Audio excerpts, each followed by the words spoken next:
still have little things you kind of specify before you get there? Just getting better in general. How do you approach it? Yeah, I think it's different every year. I kind of come in with certain thoughts on my mind of what I really want to improve on, and just what I can do to hone in consistency-wise. And I think right now we're at kind of the best spot we've ever been in a training camp. Everything's kind of clicking, and Rick and Arryn are really on it right now, so it makes my job a lot easier. But yeah, just trying to get better every day. You obviously had some big kicks in your first year in Philly, but what is it like coming off a year you're honored with a Pro Bowl berth?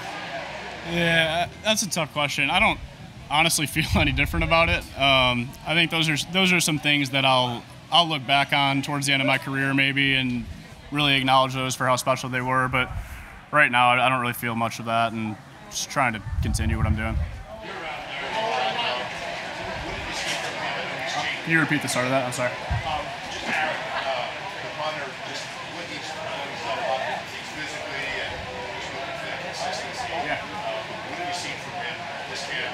What he's been punting? Yeah, I mean, lucky for me, I've been able to see him not only during camp, but the whole offseason, going before OTAs, into OTAs, the whole summer, and he's changed a couple things here and there that have really dialed everything back and made it more consistent and more compact. So I think he's coming into this season with a lot more confidence, and he's hitting the ball really, really well right now. So it's fun to watch and it's fun to be a part of. One of the things Arryn was saying was like he went back to Australia and like kicked some in the wind and everything, just to kind of get, because he felt that was kind of like, especially like in the winter, that kind of of course. back to him.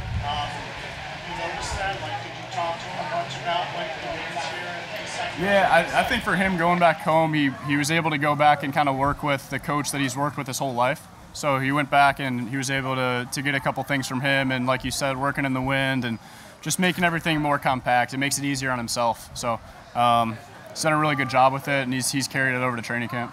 I mean, obviously you've dealt with the winds here and everything like that. I mean, is that kind of a big adjustment? I mean, bigger than like what people on the outside might think? Yeah, it's big. It's a tough place to kick, that's for sure. It's a tough place to kick. It's a tough place to punt. So it's something you really have to experience in order to get better at it, right? So you can't just go out anywhere and train that way. So to be here and be able to get through a season and kind of know what to expect, I think it'll be really big for him. And like it was for me, honestly, just kind of experiencing what the wind does and how it bounces around in that stadium. That experience is only going to help.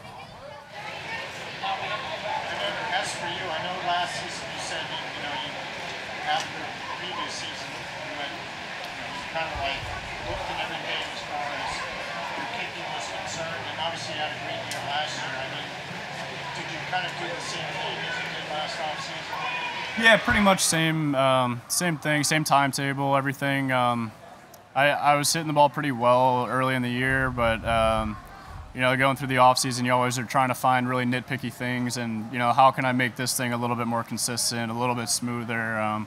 How can I get my ball flight to be exactly where I want it to be to penetrate some of this wind that we talk about here in Philly? So had a really good year, really good offseason, and everything's kind of clicking right now too. Mike would play as a special teams coordinator. What kind of coach is he? How does he relate to you? He's very personable, very relatable. He understands what we're going through. He's with us all the time. We spend a lot of hours together. He's willing to work with us, right? Like if something's not clicking, it's not he's not cussing you out. He's not doing any of that. Like he's working with you. So for him to be there and really have our backs through it all, and him and Tyler Brown do a great job together, kind of tag teaming it. And Tyler's always got good swing thoughts for you, and he can be nitpicky as well. So it's great having a support staff like that here. Thanks, Jake.